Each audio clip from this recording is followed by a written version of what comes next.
Welcome to Gautam PUC academy YouTube channel. ಇವತ್ತಿನ ತರಗತಿಯಲ್ಲಿ second PUC Kannada very important ಸಂದರ್ಭ ಸ್ವಾರಸ್ಯಗಳನ್ನ ಹೇಳ್ತಿದ್ದೀವಿ. ಈ ಪ್ರಶ್ನೆಗಳು ಪ್ರಿಪ್ರೇಟರಿ ಅಂಡ್ ಆನ್ಯುವಲ್ ಪರೀಕ್ಷೆಗೆ ಬಹುನಿರೀಕ್ಷಿತವಾಗಿ ಬರುವಂತಹ ಪ್ರಶ್ನೆಗಳಾಗಿವೆ. ಮೊದಲನೇದಾಗಿ ಪದ್ಯ ಭಾಗದಿಂದ ಬರುವಂತಹ 2 ಸಂದರ್ಭ ಸ್ವಾರಸ್ಯಗಳು. ನಾನು ಈ ವಿಡಿಯೋದಲ್ಲಿ ಹೇಳುವಂತಹ ಈ 6 ಸಂದರ್ಭ ಸ್ವಾರಸ್ಯಗಳಲ್ಲಿ ಖಂಡಿತವಾಗಿಯೂ ನಿಮಗೆ ಬೇಕಾದ 2 ಸಂದರ್ಭ ಸ್ವಾರಸ್ಯಗಳು ಬಹುನಿರೀಕ್ಷಿತವಾಗಿ ಬರ್ತವೆ. ಇದನ್ನ ಯಾವ ರೀತಿ ಬರೀಬೇಕು ಮತ್ತು ಎಷ್ಟನ್ನ ಬರೀಬೇಕು ಅಂತ ಸಂಪೂರ್ಣವಾಗಿ ಹೇಳ್ತಿದ್ದೀನಿ, ಸಂಪೂರ್ಣವಾಗಿ ಕೇಳಿಸ್ಕೊಳ್ಳಿ. ಮೊದಲನೇದಾಗಿ ಕಲಿಭೀಮನೇ ಮಿಡುಕುಳ್ಳ ಗಂಡನು. ಇದರಲ್ಲಿ 3 ವಿಧ ಆಯ್ಕೆ, ಸಂದರ್ಭ, ಸ್ವಾರಸ್ಯ ಅಂತ ಇರುತ್ತೆ. ಮೊದಲನೇದಾಗಿ ಆಯ್ಕೆ. ನೀವು ಬರಿಬೇಕಾಗಿರೋದು ಕೇವಲ ಮಹಾಕವಿ ಕುಮಾರವ್ಯಾಸ ಮತ್ತು ಇನ್ನೂ ಹುಟ್ಟದೇ ಇರಲಿ ನಾರಿಯರನ್ನುವುದು. ನಿಮಗೆ ಸಂಪೂರ್ಣವಾಗಿ ತಿಳಿದಿದ್ರೆ ಮಾತ್ರ ಕಥಾಮಂಜರಿಯ ಕಾವ್ಯದ ಒಂದು ಭಾಗ ಅಂತ ಬರಿಬೋದು. ಬಟ್ KSEEB ಸೊಲ್ಯೂಷನ್ಸ್ ಪ್ರಕಾರ ನೀವು ಬರಿಬೇಕಾಗಿರೋದು ಕವಿಯ ಹೆಸರು ಮತ್ತು ಪದ್ಯದ ಹೆಸರು. ಈ ಮೇಲಿನ ವಾಕ್ಯವನ್ನು ಮಹಾಕವಿ ಕುಮಾರವ್ಯಾಸರವರು ಬರೆದಿರುವಂತಹ ಇನ್ನೂ ಹುಟ್ಟದೇ ಇರಲಿ ನಾರಿಯರನ್ನುವಲು ಎಂಬ ಕಾವ್ಯ ಭಾಗದಿಂದ ಆಯ್ದುಕೊಳ್ಳಲಾಗಿದೆ. ಇಷ್ಟನ್ನ ಬರೆದ್ರೆ ನಿಮಗೆ 1 ಅಂಕ ಸಿಗುತ್ತೆ. ಆದರೆ ಎಷ್ಟೋ ಜನ ಏನ್ ತಪ್ಪು ಮಾಡ್ತಾರೆ ಅಂತಂದ್ರೆ, ತಮಗೆ ಕಾವ್ಯ ಭಾಗ ಹೆಸರು ಗೊತ್ತಿಲ್ಲದೆ ಇದ್ರೂ ಸಹ ಬರೆಯಕ್ಕೆ ನೋಡ್ತಾರೆ. ಆದ್ರಿಂದ ಮಾರ್ಕ್ಸ್ ಕಡಿತವಾಗ್ತವೆ. ಅಲ್ಲಿ KSEEB ಪ್ರಕಾರ ನೀವು ಮಹಾಕವಿ ಕುಮಾರವ್ಯಾಸ ಮತ್ತು ಇನ್ನೂ ಹುಟ್ಟದೇ ಇರಲಿ ನಾರಿಯರನ್ನಲು ಇಷ್ಟು ಬರೆದ್ರೆ 1 ಅಂಕ ಸಿಗುತ್ತೆ. ನಂತರ ಸಂದರ್ಭ. ಅದನ್ನ ಯಾವ ರೀತಿ ಬರಿಬೇಕು ಅಂದ್ರೆ, ಯಾರು ಯಾರಿಗೆ ಹೇಳ್ತಾರೆ, ಯಾವ ಸಂದರ್ಭದಲ್ಲಿ ಹೇಳ್ತಾರೆ ಅಷ್ಟೇ. ಇದನ್ನ ದ್ರೌಪದಿ ಈ ಮಾತನ್ನು ತನ್ನ ಮನದಲ್ಲಿ ಹೇಳಿಕೊಳ್ಳುತ್ತಾಳೆ. ಕೀಚಕನಿಂದ ಉಂಟಾಗಿರುವಂತಹ ಉಪಟಳವನ್ನು ನಿವಾರಿಸಲು ತನ್ನ 5 ಜನ ಪತಿಯರಲ್ಲಿ ಭೀಮನನ್ನು ಬಿಟ್ಟು ಉಳಿದ 4 ಜನರಿಗೆ ಸಾಧ್ಯವಿಲ್ಲ ಎಂದು ದ್ರೌಪದಿ ಭಾವಿಸುತ್ತಾಳೆ. ಮೊದಲನೇದಾಗಿ ಆಯ್ಕೆ, ಪಾಠದ ಹೆಸರು ಮತ್ತು ಕವಿಯ ಹೆಸರು. ನಂತರ ಸಂದರ್ಭ, ಯಾರು ಈ ಮಾತನ್ನ ಯಾವ ಸಂದರ್ಭದಲ್ಲಿ ಹೇಳ್ತಾರೆ. ಕಲಿಭೀಮನೇ ಮಿಡುಕುಳ್ಳ ಗಂಡನು ಅಂತ ಹೇಳಿದ್ದಾರೆ ಅಂತಂದ್ರೆ ಕಲಿಭೀಮ ಬಿಟ್ಟು ಬೇರೆ ಯಾರೂ ಸಹ ತನ್ನನ್ನು ಉಳಿಸಲು ಸಾಧ್ಯವಿಲ್ಲ ಎಂಬ ಸಂದರ್ಭ. ಇಷ್ಟನ್ನ ಬರೆದ್ರೆ 2 ಅಂಕ ಸಿಕ್ತು. ನಂತರ ಇನ್ನೊಂದು ಅಂಕ ಯಾವ ರೀತಿ ಪಡೆದುಕೊಳ್ಬೇಕಂದ್ರೆ, ವಿಶೇಷವಾಗಿ ಅಲ್ಲಿ ಯಾವ ಶಬ್ದ ಇದೆ. ಇಲ್ಲಿ ಮುಖ್ಯವಾಗಿ ಹೇಳ್ಬೇಕಂತಂದ್ರೆ ಯಾವ ಶಬ್ದವಿದೆ, ಮಿಡುಕುಳ್ಳ, ತಮಗೆ ಬೇಕಾಗಿರುವಂತಹ ಗಂಡ, ತನ್ನ ಕಾಪಾಡುವಂತಹ ಗಂಡ. ಅಂದ್ರೆ ಸ್ವಾಭಿಮಾನ, ಕೆಚ್ಚು, ಪೌರುಷ ಉಳ್ಳವನು ಯಾರು ಅಂತಂದ್ರೆ ಕೇವಲ ಭೀಮನಷ್ಟೇ ಎಂಬ ಸ್ವಾರಸ್ಯ. ಆ ಮಾತಿನಲ್ಲಿ ಏನು ಮೂಡಿ ಬಂದಿದೆ ಅಂತ ನೀವು ತಿಳ್ಕೊಂಡ್ರೆ ಸಾಕು, ಸ್ವಾರಸ್ಯ ಬರಿಬಹುದು. ಇಲ್ಲಿ ಮುಖ್ಯವಾಗಿ ಚೆಕ್ ಮಾಡೋದೇನಂತಂದ್ರೆ ಆಯ್ಕೆ ಮತ್ತು ಸಂದರ್ಭ ಅವೆರಡನ್ನ ಯಾವ ಸಂದರ್ಭದಲ್ಲಿ ನಡೀತದೆ ಅಂತ ಕರೆಕ್ಟ್ ಆಗಿ ಬರೆದ್ರೆ ಅಲ್ಲಿರುವಂತಹ ಸ್ವಾರಸ್ಯ ಆರಾಮದಾಯಕವಾಗಿ ಬರಿಬಹುದು. ನೆಕ್ಸ್ಟ್, ಎನ್ನವೋಲು ಮುನ್ನಾರು ನವೆದವರುಂಟು. ಇದನ್ನು ಸಹ ಆರಾಮದಾಯಕವಾಗಿ ಫಸ್ಟ್ ಅರ್ಥ ಮಾಡ್ಕೊಳ್ಬೇಕು. ಇದನ್ನು ಸಹ ಮಹಾಕವಿ ಕುಮಾರವ್ಯಾಸರವರು ಬರೆದಿರುವಂತಹ ಇನ್ನೂ ಹುಟ್ಟದೇ ಇರಲಿ ನಾರಿಯರನ್ನುವಲು ಎಂಬ ಪದ್ಯ ಭಾಗದಿಂದ ಆಯ್ದುಕೊಳ್ಳಲಾಗಿದೆ. ನಿಮಗೆ 1 ಅಂಕ ಸಿಕ್ಕಾಗಿ. ನಂತರ ಈ ಮಾತನ್ನ ಯಾರು ಹೇಳ್ತಾರೆ, ಮುಖ್ಯವಾಗಿ ನೀವು ಒಂದೇ ಲೈನ್, ಸಂದರ್ಭ 1 ಲೈನ್ ಬರೆದ್ರು ಸಾಕು, 2 ಪದ ಬರೆದ್ರು ಸಾಕು, ನಿಮಗೆ 1 ಅಂಕ ಸಿಗುತ್ತೆ. ಕೀಚಕನಿಂದ ಅಪಮಾನಕ್ಕೆ ಒಳಗಾದ ದ್ರೌಪದಿಯು ಈ ಮಾತನ್ನು ದ್ರೌಪದಿ ತನ್ನ ಮನದಲ್ಲಿ ಹೇಳಿಕೊಳ್ಳುತ್ತಾಳೆ. ಎನ್ನವಲು ಮುನ್ನಾರು ನವೆದವರುಂಟು ಅಂದ್ರೆ ಎಲ್ಲರ ಮುಂದೆ ಅವಳನ್ನು ಒದೆದವರುಂಟು ಅಂತ ಅರ್ಥ. ಅದರ ಸ್ವಾರಸ್ಯ ಯಾವ ರೀತಿ ಬರಿಬೇಕು, ತನ್ನ ದುಃಖವನ್ನು ಯಾರ ಬಳಿಗೆ ಹೇಳಿಕೊಳ್ಳಲಿ, ಯಾರ ಬಳಿ ಹೋಗಿ ತನ್ನ ಅಳನ್ನು ತೊಡಸಿಕೊಳ್ಳಲಿ, ತನ್ನ ಈ ಹೆಣ್ಣು ಜನ್ಮ ಸುಡಲಿ, ಗೋರಿ ಪಾಪಿಯಾದ ತನ್ನನ್ನು ನರಳಿದವರು ಈ ಹಿಂದೆ ಯಾರು ಇಲ್ಲರಾರು. ಅಂದ್ರೆ ಅವಳು ದ್ರೌಪದಿ ಭೀಮನ ಎದುರು ಹೋಗುವುದಕ್ಕೆ ಮುಂಚೆ ತನ್ನ ಮನದಲ್ಲಿ ಯಾವ ರೀತಿ ಆಲೋಚನೆಯನ್ನು ಮಾಡ್ತಾಳೆ ನೋಡಿ, ಅಷ್ಟನ್ನ ಬರೆದ್ರೆ ಸಾಕು. ಸ್ವಾರಸ್ಯ 90% ಯಾರೂ ಸಹ ಚೆಕ್ ಮಾಡಲ್ಲ. ಮುಖ್ಯವಾಗಿ ಚೆಕ್ ಮಾಡೋದು ಆಯ್ಕೆ ಮತ್ತು ಸಂದರ್ಭ. ಅವೆರಡನ್ನ ನೀವು ಕರೆಕ್ಟಾಗಿ ಬರೆದ್ರೆ ಸ್ವಾರಸ್ಯ ನಿಮಗೆ ತಿಳಿದಿರುವಂತಹ ಇದನ್ನೇ ಬರಿಬೇಕು ಅಂತ ಇರಲ್ಲ ಪರ್ಟಿಕ್ಯುಲರ್ ಆಗಿ, ಬಟ್ ಅಲ್ಲಿರುವಂತಹ ಸಂದರ್ಭಕ್ಕೆ ಅನುಗುಣವಾಗಿ, ಅಲ್ಲಿ ಮೂಡಿ ಬಂದಿರುವಂತಹ ಪದ್ಯಗಳಿಗೆ ಮತ್ತು ಪದಗಳಿಗೆ ಅನುಗುಣವಾಗಿ ಅಲ್ಲಿ ಬರೆದ್ರೆ ನಿಮಗೆ ಖಂಡಿತವಾಗ್ಲೂ 3 ಅಂಕ ಸಿಗುತ್ತೆ. ಮುಖ್ಯವಾಗಿ ಜನ ತಬ್ಬರಿಯೋದೆಲ್ಲಿ ಅಂತಂದ್ರೆ ಸಂದರ್ಭ ಸುಮಾರು 5 ರಿಂದ 6 ಲೈನ್ ಬರೀತೀರ. ಯಾವುದೇ ಕಾರಣಕ್ಕೂ ಅವಶ್ಯಕತೆ ಇಲ್ಲ. ನಿಮ್ಗೆ ಮಾರ್ಕ್ಸ್ ಕಡಿತವಾಗದೆ ಸಂದರ್ಭ ಮತ್ತು ಆಯ್ಕೆಯಲ್ಲಿ. ನೀವು ಅನಾವಶ್ಯಕವಾಗಿ ಈ ರೀತಿಯಾದ ಕಾವ್ಯದ ಹೆಸರನ್ನ ಬರೆದ್ರೆ, ಗೊತ್ತಿದ್ದು ಬರೆದ್ರೆ ಏನ್ ಕರೆಕ್ಟ್ ಆಗಿರುತ್ತೆ, ಗೊತ್ತಿಲ್ಲದೆ ಬರೆದ್ರೆ ಅಂಕಗಳು ಕಟ್ ಆಗ್ತವೆ. ನಂತರ ಸಂದರ್ಭ ನಿಮ್ಗೆ ಗೊತ್ತಿಲ್ಲದೆ ಏನೇನೋ ಬರೆದ್ರೆ ಅಂಕಗಳು ಕಟ್ ಆಗ್ತವೆ. ಯಾವ ಸಂದರ್ಭದಲ್ಲಿ ನಡೆದಿದೆ ಅಂತ ಒಂದೇ ಲೈನಲ್ಲಿ ಬರೆದ್ರೆ 1 ಅಂಕ ಖಂಡಿತವಾಗ್ಲೂ ಸಿಗುತ್ತೆ. ನೆಕ್ಸ್ಟ್, 3ನೇದಾಗಿ ನೀ ತಂಪ ನನ್ನ ತವರಿಗೆ. ಇದನ್ನ ಬರಿಬೇಕಾಗಿರೋದು. ಆಯ್ಕೆ ಅಂದ್ರೆ ಅಲಸಂಗಿ ಗೆಳೆಯರು ಸಂಪಾದಿಸಿರುವಂತಹ ಅಬ್ಬಲಿ ಅವರ ರಸಬಳ್ಳಿ. ಈ 2 ಶಬ್ದನ ಬರೆದ್ರೆ ನಿಮ್ಗೆ 1 ಅಂಕ ಸಿಕ್ಕಾಗಿ. ನೆಕ್ಸ್ಟ್ ಸಂದರ್ಭ. ಇಲ್ಲಿ ತಾಯಿಯ ಪ್ರೀತಿ, ಮಮತೆ, ತಾಯಿಯ ಮಹಿಮೆಯನ್ನು ವರ್ಣಿಸುವ ಸಂದರ್ಭದಲ್ಲಿ ಈ ಮಾತನ್ನು ಹೇಳುವಂತಿದೆ. ಕೇವಲ 1 ಲೈನ್ ಬರೆದ್ರೆ 2 ಅಂಕ ಸಿಕ್ತು. ಆಯ್ಕೆ 1 ಲೈನು, ಸಂದರ್ಭ 1 ಲೈನ್, 2 ಅಂಕ ಸಿಕ್ಕಾಗೆ. ನೋಡಿ ಸ್ವಾರಸ್ಯ ಎಷ್ಟನ್ನ ಬರೆದಿದ್ದೀವಿ ನೋಡಿ. ಈ ರೀತಿ ನಿಮ್ಗೆ ತಿಳಿದಿರುವಂತಹ ತಾಯಿ ಮತ್ತು ತವರಿನ ಕುರಿತು ಜನಪದ ಹೆಣ್ಣು ಮಗಳೊಬ್ಬಳು ಈ ಮಾತನ್ನು ಹೇಳಿದ್ದಾಳೆ. ಯಾವ ರೀತಿಯಾಗಿ ಬೇಸಿಗೆಯ ಕಾಲಕ್ಕೆ ಬೇವಿನ ಮರದ ನೆರಳು ಹಾಗೂ ಭೀಮಾ ನದಿಯ ನೀರು ತಂಪನ್ನು ನೀಡುತ್ತದೆಯೋ ಅದೇ ರೀತಿಯಾಗಿ ತನ್ನ ಎತ್ತ ತಾಯಿಯ ತವರಿನಲ್ಲಿ ತಂಪು ನೀಡುವಳೆಂದು ಹೆಣ್ಣು ಮಗಳು ಹೇಳುತ್ತಾಳೆ. ನೀ ತಂಪ ನನ್ನ ತವರಿಗೆ ಅಂದರೆ ತಾಯಿಯ ಸಮೀಪ ಮಗಳ ಮನಸ್ಸಿಗೆ ಮತ್ತು ಮಗಳ ಸಾಮೀಪ್ಯ ತಾಯಿಯ ಮನಸ್ಸಿಗೆ ತಂಪನ್ನು ನೀಡುವಂಥದ್ದೆಂದು ಹೇಳಿದ್ದಾರೆ.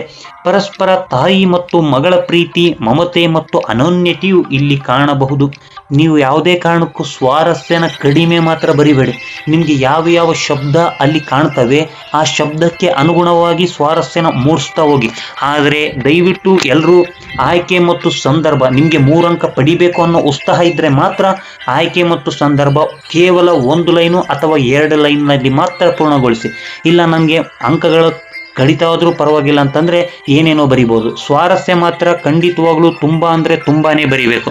ನೆಕ್ಸ್ಟ್ 4ನೇದಾಗಿ ಬಂಗಾರ ನಿನಗೆ ಸ್ಥಿರವಲ್ಲ. ಇದನ್ನು ಸಹ ಆಯ್ಕೆ ಸಂದರ್ಭ ಕೇವಲ 1 ಲೈನ್ ಅಥವಾ 2 ಲೈನ್ ನಲ್ಲಿ ಪೂರ್ಣಗೊಳಿಸಬೇಕು. ಈ ಮೇಲಿನ ವಾಕ್ಯವನ್ನು ಅಲಸಂಗಿ ಗೆಳೆಯರು ಸಂಪಾದಿಸಿರುವಂತಹ ಅಬ್ಬಲಿ ಅವರ ರಸಬಳ್ಳಿ ಎಂಬ ಜನಪದ ತ್ರಿಪದಿಗಳಿಂದ ಆಯ್ದುಕೊಳ್ಳಲಾಗಿದೆ. ಇಷ್ಟನ್ನ ಬರೆದ್ರೆ 1 ಅಂಕ ಸಿಕ್ತು. ನಂತರ 2ನೇದಾಗಿ ಸಂದರ್ಭ.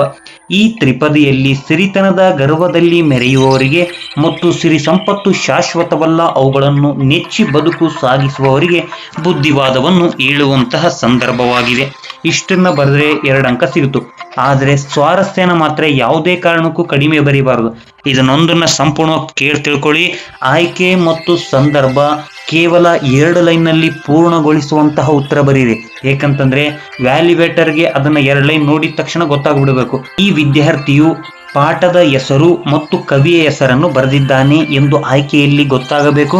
ಮತ್ತು ಸಂದರ್ಭದಲ್ಲಿ ಈ ಮಾತನ್ನು ಯಾರಿಗೆ ಹೇಳಿದ್ದಾರೆ ಅಂತ ಗೊತ್ತಾಗ್ಬಿಡ್ಬೇಕು. ಆದ್ರಿಂದ 2 ಲೈನ್ನಲ್ಲಿ ಸಂಪೂರ್ಣವಾದ ಉತ್ತರ ಪೂರ್ಣಗೊಳಿಸಿ. ಸ್ವಾರಸ್ಯನ ಮಾತ್ರ ಕಡಿಮೆ ಬರೀಬಾರದು. ಇಲ್ಲಿ ನೋಡಿ ಯಾವ ರೀತಿ ಬರೆದಿದ್ದಾರೆ.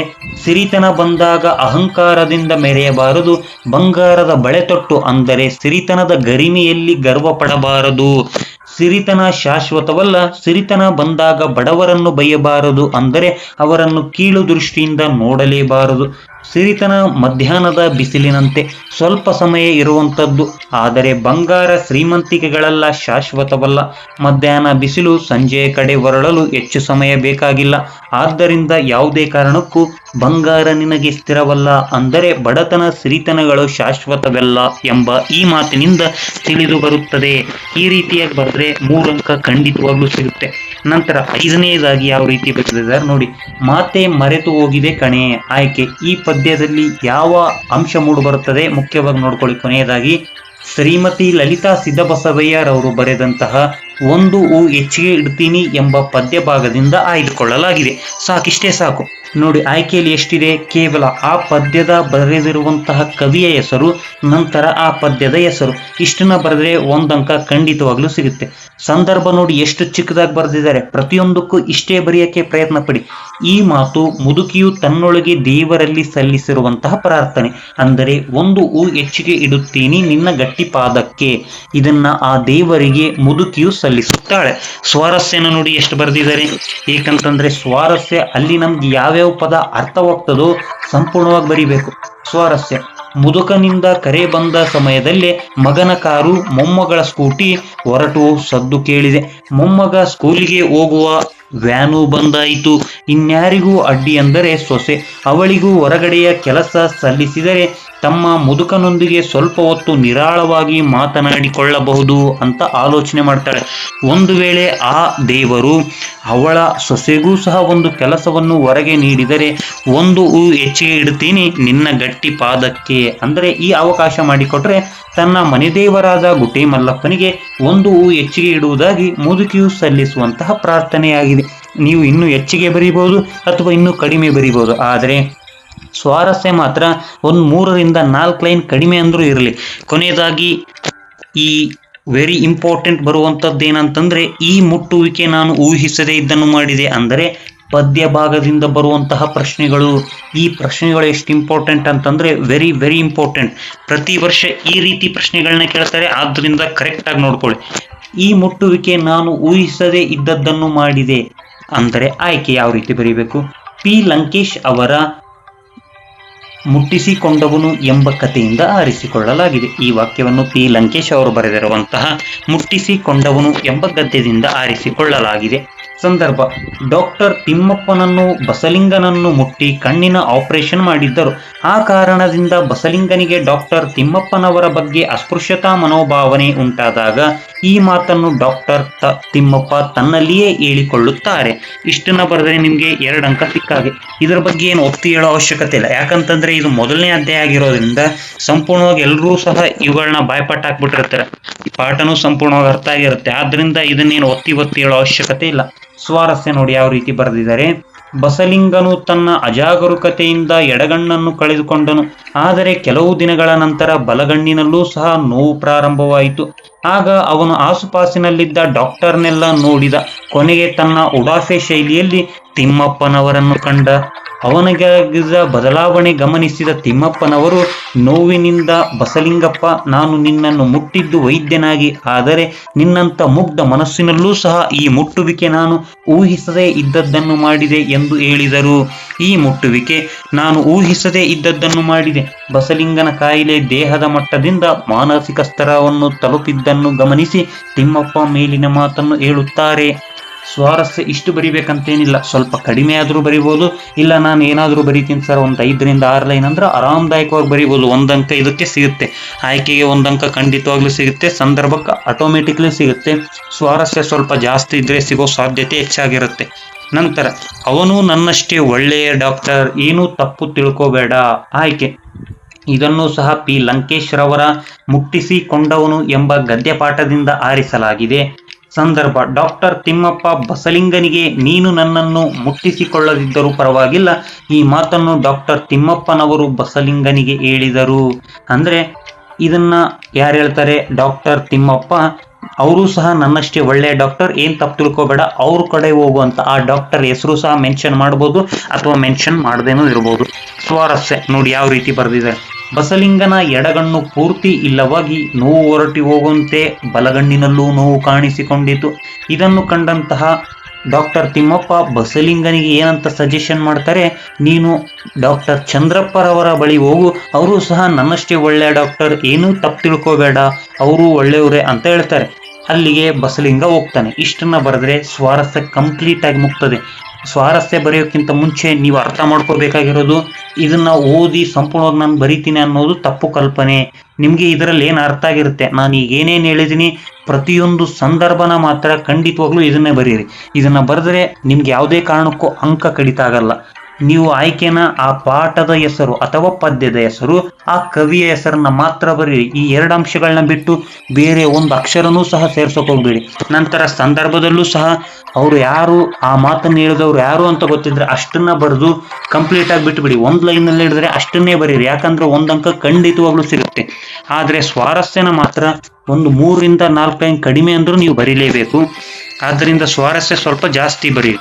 ನಂತರ ಅದೃಷ್ಟವನ್ನೇ ಅವಲಂಬಿಸಿ ಬದುಕಲು ಸಾಧ್ಯವೇ? Very very important. ಈ ವಾಕ್ಯವನ್ನು ನೇಮಿಚಂದ್ರರವರು ಬರೆದಿರುವಂತಹ ಆಯ್ಕೆ ಇದೆ ನಮ್ಮ ಕೈಯಲ್ಲಿ ಎಂಬ ಗದ್ಯ ಭಾಗದಿಂದ ಆರಿಸಿಕೊಂಡಿದ್ದಾರೆ. ಸಂದರ್ಭ ನೋಡಿ ಎಷ್ಟು ಚಿಕ್ಕದಾಗಿದೆ. ಲೇಖಕಿ ಅದೃಷ್ಟವನ್ನು ಕುರಿತು ಮಾತನಾಡುವ ಸಂದರ್ಭದಲ್ಲಿ ಈ ಮೇಲಿನ ಮಾತನ್ನು ಹೇಳಿದ್ದಾರೆ. ಇಷ್ಟೇ ಸಾಕು. ಸ್ವಾರಸ್ಯ ನೋಡಿ. ಲೇಖಕಿಗೆ ಯಾರಾದರೂ ಮಾತಿನ ಮಧ್ಯೆ ಏನ್ ಮಾಡೋಕ್ಕಾಗುತ್ತೆ, ಎಲ್ಲ ಅವರ ಹಣೆಬರ, ಆಗೋದು ಹಾಗೆ ಆಗುತ್ತೆ ಅಂದ್ರೆ ರೇಗಿ ಹೋಗುತ್ತಿತ್ತು. ಏಕೆಂದರೆ ಅವರ ಪ್ರಕಾರ ನಾವು ಕೆಲವೊಮ್ಮೆ ಆಗುವುದನ್ನು ತಡೆಯಲಾಗದಿರಬಹುದು, ಆದರೆ ತಡೆಯುವ ಪ್ರಯತ್ನವಾದರೂ ಮಾಡಬೇಕಲ್ಲವೇ ಎಂದು ಪ್ರಶ್ನಿಸಿಕೊಳ್ಳುತ್ತಾರೆ. ಅದೃಷ್ಟವನ್ನೇ ಅವಲಂಬಿಸಿ ಬದುಕಲು ಸಾಧ್ಯವೇ? ಅಂದರೆ ಅದೃಷ್ಟವನ್ನೇ ನಂಬಿ ಕೈಕಟ್ಟಿ ಕೂಡುವುದಕ್ಕಿಂತ ಮನುಷ್ಯ ಪ್ರಯತ್ನ ಅತಿ ಮುಖ್ಯವೆಂಬುದು ಲೇಖಕಿಯ ಅಭಿಪ್ರಾಯವಾಗಿದೆ. ಸ್ವಾರಸ್ಯ ಈ ರೀತಿಯಾಗಿ ಸ್ವಲ್ಪ ಮನೋಭಾವನೆಯಿಂದ ನಿಮ್ಗೆ ಯಾವ ರೀತಿ ಆಲೋಚನೆ ಬರುತ್ತೋ ಆ ರೀತಿ ಬರೀರಿ. ನಂತರ ಈ ಅದೃಷ್ಟ ನಿನಗೂ ಇತ್ತಲ್ಲೇ? ಆಯ್ಕೆ ಈ ಮೇಲಿನ ವಾಕ್ಯವನ್ನು ನೇಮಿಚಂದ್ರರವರು ಆಯ್ಕೆ ಇದೆ ನಮ್ಮ ಕೈಯಲ್ಲಿ ಎಂಬ ಗದ್ಯಭಾಗದಿಂದ ಆಯ್ದುಕೊಳ್ಳಲಾಗಿದೆ. ಸಂದರ್ಭ: ತನ್ನ ಜೀವನವನ್ನು ಸರಿಯಾಗಿ ನಿಭಾಯಿಸಿಕೊಳ್ಳಲು ಆಗದೆ ತನ್ನ ತೊಂದರೆಗಳನ್ನು ಹೇಳಿಕೊಳ್ಳಲು ಬಂದಾಗ ನೇಮಿಚಂದ್ರರವರು ಈ ಮಾತನ್ನು ಹೇಳ್ತಾರೆ. ಇಷ್ಟೇ. ಸಂದರ್ಭ ಅಂದ್ರೆ ಒಂದು ಲೈನ್ ಅಥವಾ 2 ಲೈನ್ ಮಾತ್ರ ಬರಿಬೇಕು. ಸ್ವಾರಸ್ಯನ ನೋಡಿ ಯಾವ ರೀತಿ ಜಾಸ್ತಿ ಬರೆದಿದ್ದಾರೆ. ಇದೇ ರೀತಿಯಾಗಿ ಬರಿಬೇಕಂತೇನಿಲ್ಲ. ಲೇಖಕಿ ಸಂಶೋಧನೆ ಮುಗಿಸಿ ಕೆಲಸ ಹಿಡಿದು ಬ್ಯಾಂಕ್ ಸಾಲ ಪಡೆದು ಸಣ್ಣ ಪ್ಲಾಟ್ ಖರೀದಿಸಿ ಸ್ವಂತ ಮನೆ ಮಾಡಿಕೊಂಡು ನೆಮ್ಮದಿ ಜೀವನ ನಡೆಸುತ್ತಿದ್ದರು. ಒಂದು ದಿನ ಸೀತಾ ಮನೆಗೆ ಬಂದು ತನ್ನ ಗೋಳನ್ನು ಲೇಖಕಿಯ ಮುಂದೆ ತೋಡಿಕೊಂಡು ನೀನು ಬಿಡೆ ತುಂಬಾ ಅದೃಷ್ಟವಂತೆ ಎಂದು ಅಲುಬಿದಳು. ಆಗ ಹೌದು, ನಾನು ಅದೃಷ್ಟವಂತೆ, ಎಷ್ಟು ಬೇಕಾದರೂ ಓದಿಸ್ತೇನೆ ಅಂತ ಅಪ್ಪ ಇದ್ದಾರಲ್ಲ, ಅದು ನನ್ನ ಅದೃಷ್ಟ. ಆದರೆ ಹುಚ್ಚಿ, ಈ ಅದೃಷ್ಟ ನಿನಗೂ ಇತ್ತಲ್ಲೇ ಅಂತ ಲೇಖಕಿ ಅವಳ ಫ್ರೆಂಡ್ ಸೀತಾಳಿಗೆ ಈ ಪ್ರಶ್ನೆನ ಕೇಳುತ್ತಾಳೆ. ಇದೇ ರೀತಿಯಾಗಿ ನೀವು ಏನನ್ನ ಬೇಕಾದರೂ ಸ್ವಾರಸ್ಯ ಬರೀಬಹುದು. ಆದರೆ ಸ್ವಾರಸ್ಯ ಬರೆಯೋದಕ್ಕಿಂತ ಮುಂಚೆ ನೀವು ಗಮನಿಸಬೇಕಾಗಿರೋ ಅಂಶ ಏನಂತಂದ್ರೆ, ಮುಖ್ಯವಾಗಿ ಈ ಅದೃಷ್ಟ ನಿನಗೂ ಇತ್ತಲ್ಲೇ, ಇದನ್ನ ಯಾರು ಹೇಳ್ತಾರೆ, ಯಾವ ಸಂದರ್ಭದಲ್ಲಿ ಹೇಳ್ತಾರೆ ಅಂತ ಮೊದಲು ತಿಳ್ಕೊಳ್ಬೇಕು. ಆವಾಗ ಆರಾಮದಾಯಕವಾಗಿ ಸ್ವಾರಸ್ಯನ ಬರೀಬಹುದು. ದೀರ್ಘ ಗದ್ದೆಯಲ್ಲಿ ಕೇಳುವಂತಹ ಪ್ರಶ್ನೆಗಳು ಬಹಳ ನಿರೀಕ್ಷಿತವಾದ ಪ್ರಶ್ನೆಗಳಂದ್ರೆ ಇವೆ. ಕೃಷ್ಣೇಗೌಡರ ಆನೆಯಲ್ಲಿ ಬರುವಂತಹದ್ದು, ಡ್ರೈವರ್ ಅಣ್ಣ ಎತ್ತಲಾಗಿ ಹೋದ, ಇಲ್ಲೇ ಇದ್ದನಲ್ಲ. ಆಯ್ಕೆ: ಈ ವಾಕ್ಯವನ್ನು KP ಪೂರ್ಣಚಂದ್ರ ತೇಜಸ್ವಿಯವರು ಕೃಷ್ಣೇಗೌಡರ ಆನೆ ಎಂಬ ದೀರ್ಘ ಭಾಗದಿಂದ ಆಯ್ದುಕೊಳ್ಳಲಾಗಿದೆ. ಪ್ರತಿಯೊಂದಕ್ಕೂ ಇದೇ ಆಯ್ಕೆ ಇರುತ್ತೆ, ಯಾವುದೇ ಕಾರಣಕ್ಕೂ ಚೇಂಜ್ ಆಗಲ್ಲ.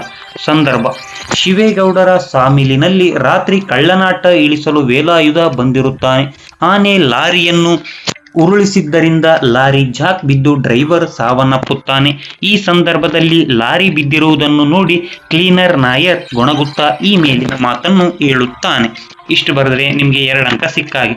ಸ್ವಾರಸ್ಯ ನಾನು ಮೊದಲೇ ಹೇಳಿದ್ದೀನಿ, ನಿಮ್ಗೆ ಯಾವ ರೀತಿ ಅರ್ಥ ಆಗುತ್ತೆ ಅದನ್ನ ಮಾತ್ರ ಬರೀರಿ. ಬೇಕಿದ್ರೆ ನೀವು ಪ್ರತಿಯೊಂದು ಸ್ವಾರಸ್ಯಕ್ಕೂ ಸಹ ಮುಖ್ಯವಾಗಿ ನಿಮ್ಗೆ ತುಂಬಾ ಈಸಿ ಆಗ್ಬೇಕಂತಂದ್ರೆ ಏನ್ ಮಾಡ್ಬೇಕು, ಡ್ರೈವರ್ ಅಣ್ಣ ಎತ್ತಲಾಗೆ ಹೋದ, ಇಲ್ಲೇ ಇದ್ದನಲ್ಲ ಅಂತ ಇಲ್ಲಿದೆ, ಇದನ್ನ ಸ್ವಾರಸ್ಯದಲ್ಲಿ ಸೇರಿಸಿ, ಅಂದ್ರೆ ಇದನ್ನು ಸಹ ಸ್ವಾರಸ್ಯದಲ್ಲಿ ಸೇರಿಸಬಹುದು. ಡ್ರೈವರ್ ಅನ್ನ ಎತ್ತಲಾಗೆ ಹೋದ, ಇಲ್ಲೇ ಇದ್ನಲ್ಲ, ಆದ್ರೆ ಹಿಂದೆ ನಡೆದಿರುವಂತಹ 1-2 ಮಾತುಗಳನ್ನ, ಮುಂದೆ ನಡೆದಿರುವಂತಹ 2 ಮಾತುಗಳನ್ನ ಬರೆದ್ರೆ 1 ಅಂಕ ಖಂಡಿತವಾಗ್ಲೂ ಸಿಗುತ್ತೆ. ಇಲ್ಲಿಗೆ 3 ಅಂಕ ಖಂಡಿತವಾಗ್ಲೂ ಸಿಕ್ಕಾಗಿ.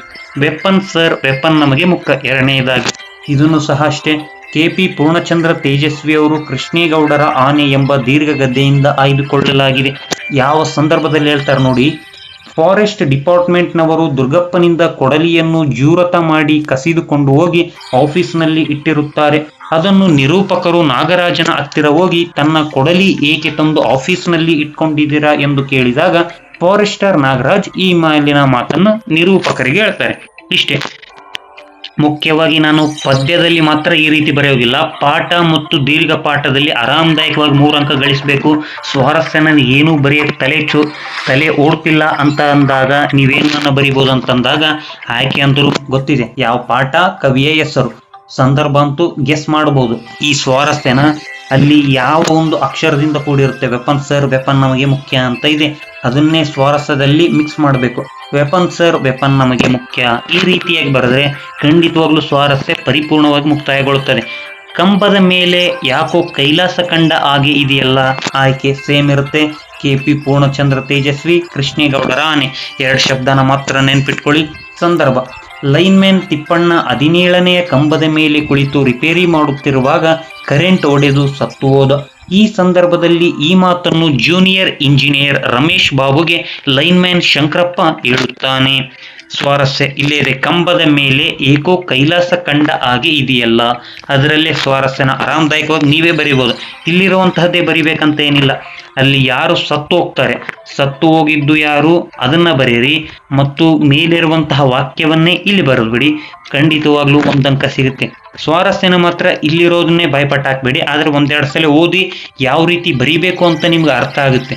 ನೆಕ್ಸ್ಟ್, ಆನೆ ಬೇಲಿ ದಾಟಿ ಹೋಯ್ತು ಸರ್, ವೆರಿ ವೆರಿ ಇಂಪಾರ್ಟೆಂಟ್. ಕೊನೆಯ ಪ್ರಶ್ನೆ ಇದೆ, ಆಯ್ಕೆ ಸೇಮ್ ಆಗಿರುತ್ತೆ. KP ಪೂರ್ಣಚಂದ್ರ ತೇಜಸ್ವಿ ಅವರು ಕೃಷ್ಣ ಗೌಡರ ಆನೆ ಸೇಮ್ ಆಗಿರುತ್ತೆ. ಸಂದರ್ಭ: ಈ ಮಾತನ್ನು ಗಾರ್ಡ್ಮನ್ ರಾಮಪ್ಪ ನಾಗರಾಜನಿಗೆ ಆನೆ ಕಾಡಿನಲ್ಲಿ ಮರೆಯಾಗಿ ಹೋದಾಗ ಈ ಮಾತನ್ನು ಹೇಳುತ್ತಾರೆ. ಸ್ವಾರಸ್ಯ: ಆನೆಯನ್ನು ಕೊಲ್ಲಲೆಂದು ನಾಗರಾಜ್ ಕೃಷ್ಣೇಗೌಡರ ತೋಟದ ಬೇಲಿ ಮೂಲೆಯಲ್ಲಿ ಬಿಳಿ ಬೂರಗದ ಮರದ ಕೆಳಗೆ ಕೋವಿ ಹಿಡಿದು ಒಬ್ಬನೇ ಕುಳಿತಿದ್ದ. ನೋಡಿ ಸ್ವಾರಸ್ಯನ ಯಾವ ರೀತಿ ವಿವರಣೆ ಮಾಡಿದರೆ, ಬೇಲಿ ಮೂಲೆಯಲ್ಲಿ ಬಿಳಿ ಬೂರಗದ ಮರದ ಕೆಳಗೆ ಕೂವಿ ಹಿಡಿದು ಒಬ್ಬನೇ ಕುಳಿತಿದ್ದ. ಅದಕ್ಕೆ ನಾನ್ ನಿಮ್ಗೆ ಹೇಳ್ತಿರೋದು, ಸಂಪೂರ್ಣ ಬರೆಯೋದು ತುಂಬಾ ಕಷ್ಟ. ಆದ್ರಿಂದ ಸ್ವಾರಸ್ಯನ ಅಲ್ಲಿರುವಂತಹ ಸಂದರ್ಭಕ್ಕೆ ಅನುಗುಣವಾಗಿ ಬರಿಬಹುದು. ಒಂದಂಕ 100 ಸಿಗುತ್ತೆ. ಮುಖ್ಯವಾಗಿ ಅಂಕಗಳು ಕಡಿತವಾಗೋದು ಎಲ್ಲಿ ಅಂತಂದ್ರೆ ತುಂಬಾ ಜನಕ್ಕೆ ಆಯ್ಕೆ ಮತ್ತು ಸಂದರ್ಭ. ಯಾಕಂದ್ರೆ ಅದು ಯಾವ ಪಾಠದಲ್ಲಿ ಇದೆ ಅಂತ ಗೊತ್ತಿರಲ್ಲ, ಯಾವ ಸಂದರ್ಭದಲ್ಲಿ ನಡೆದಿದೆ ಅಂತ ಗೊತ್ತಿರಲ್ಲ. ಅದೆರಡನ್ನ ತಿಳ್ಕೊಂಡ್ರೆ ಖಂಡಿತವಾಗ್ಲೂ ಸಂಪೂರ್ಣ ಅಂಕ ಸಿಗುತ್ತೆ. ಮುಂದಿನ ವಿಡಿಯೋದಲ್ಲಿ 2 ಅಂಕದ ಪ್ರಶ್ನೆಗಳನ್ನು ಸಹ ಹಾಕ್ತೀವಿ. ಇದೇ ರೀತಿಯಾಗಿ ಹೆಚ್ಚಿನ 2 ಅಂಕದ, 3 ಅಂಕದ ಮತ್ತು 5 ಅಂಕದ, 10 ಅಂಕದ ತುಂಬಾ ಪ್ರಶ್ನೆಗಳನ್ನು ಬಿಟ್ಟಿದ್ದೀವಿ. ಪ್ರತಿಯೊಂದು ಪ್ರಶ್ನೆಯನ್ನು ಸಂಪೂರ್ಣವಾಗಿ ಕಲ್ತ್ಕೊಳ್ಳಿ. ಧನ್ಯವಾದಗಳು.